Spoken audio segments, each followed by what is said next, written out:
Hey crew, Joe Hubbard here, and welcome to episode 3 of Rants and Raves. Juxtaposition. This is often how reading music is regarded comparatively to your ability to play the bass guitar. In fact, reading music should be regarded as a synergistic galvanizer that produces a combined effect that is greater than the sum of its individual parts. Today I'm here to talk about why you need to read music. Now pay close attention. A current trend that's going around now by many internet bass gurus suggests that if you're studying the bass guitar, you should only learn to read music if it suits your particular style of playing or if you really want to. Well, that's probably the worst piece of advice that a teacher could give their students or their followers, and I'll tell you why. Not being able to read music is synonymous to being musically handicapped. People often think reading music is a matter of being able to read fluently or not being able to read at all, with nothing in between. Many people never consider those small gradients of skill levels that can be developed over a long period of time. I'm sure most of you could easily read 10 pages from your favorite book in your spoken language. But how many of you possess the skills to start participating in public speaking engagements where you'd have to take those same 10 pages and read that in front of a live audience? Do you see how there's different levels of reading music, just as there are different levels of reading your spoken language? If you understand that, then just imagine how handicapped you'd feel if you were illiterate in your own native language for only one day. You see, learning to read music is as much of a continuing learning evolution as your performance skills are. In fact, they should be working in concert with one another. Let me give you an example. If you gave a Charlie Parker head to a musician who could read, but was completely unaware of the melodic, harmonic, rhythmic, and technical vocabulary that was the basis of the content they were reading, do you really think they'd be able to read that melody? The reaction that I get from that example often surprises me because many people are led to believe that if you can read music, then you can interpret anything regarding styles and vocabulary.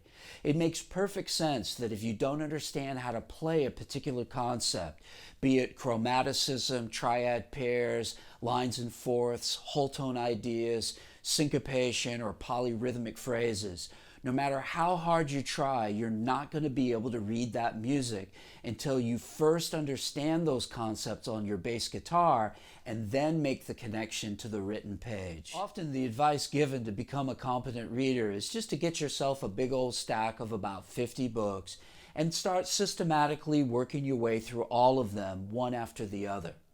This couldn't be further from the truth. Learning to read music is all about repeating the same piece over and over again until you've memorized all the moving parts and components, and then learn to problem solve how that translates through your chosen instrument. A common response that I get from students regarding reading practice is, I stopped practicing this piece of music because I was starting to memorize it and felt I was no longer reading anymore. Well, the dirty little secret is the more you learn and memorize the music you're reading, the better and more competent you'll become as a literate musician. Let me share a little story with you. In 1975, I went to the Berklee College of Music when I was 18 years old. Before attending Berklee, I didn't know the notes on my fingerboard, and I had no idea about reading music. After just 2 short years of studying music there, a few of my teachers recommended that I should leave Berklee and start to get some playing experience under my belt. On a whim, I ended up moving to Hawaii, where I ended up staying there for 3 years. After I was there for about a month and completely broke, I thought it might be a good idea to try to find a job.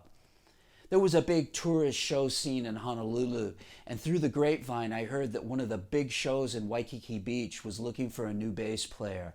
I auditioned for that gig and I got it on the merit that I could read music just a little bit. Now at that time I was an okay reader, not an expert by any means, but I still landed that gig because I had some basic skills that were rooted in solid musical principles.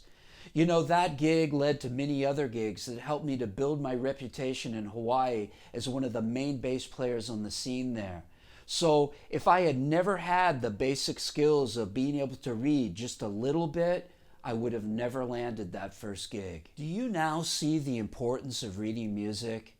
Also, try not to look at your playing and reading abilities as two separate skill sets. This is a huge mistake. Both your playing and your reading skills combined must be interdependently connected.